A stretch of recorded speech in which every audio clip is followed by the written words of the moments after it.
Perkenalkan, nama saya Erna Listiawati, mahasiswa PPG Prajabatan Gelombang Kedua tahun 2022 LPTK Universitas Negeri Semarang.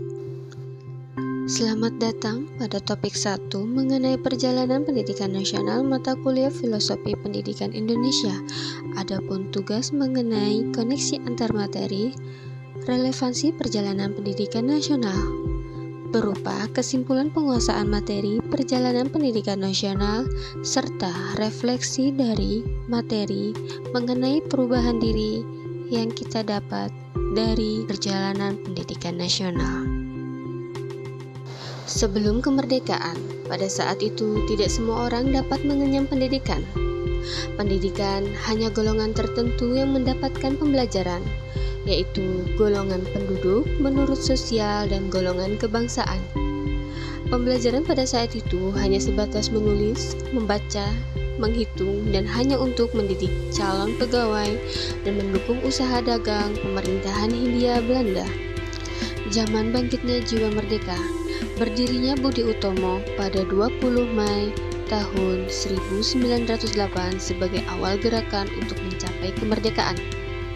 Pada tahun 1912, Ernest Dusdeker bersama Cipto Mangunkusumo dan Suwardi Suryaningrat mendirikan Indis Party atau Partai Hindia.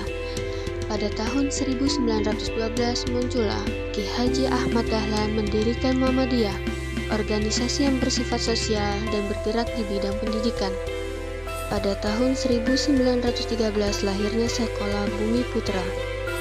Pada tahun 1920 timbullah cita-cita baru untuk perubahan radikal dalam pendidikan dan pengajaran.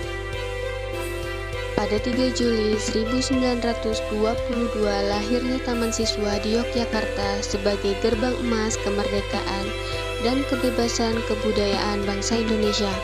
Kemudian muncullah sekolah-sekolah keagamaan berupa agama Islam, Kristen, dan Katolik.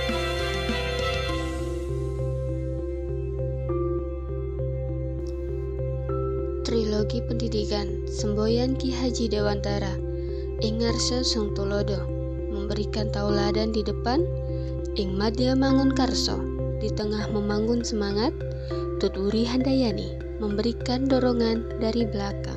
Prinsip Tut Wuri Handayani yang menjadi semboyan resmi dari implementasi sistem pendidikan nasional yang digunakan saat ini merupakan gagasan beliau, sehingga menurut Ki Hajar, pendidikan akan memerdekakan manusia dari aspek hidup lahir batin.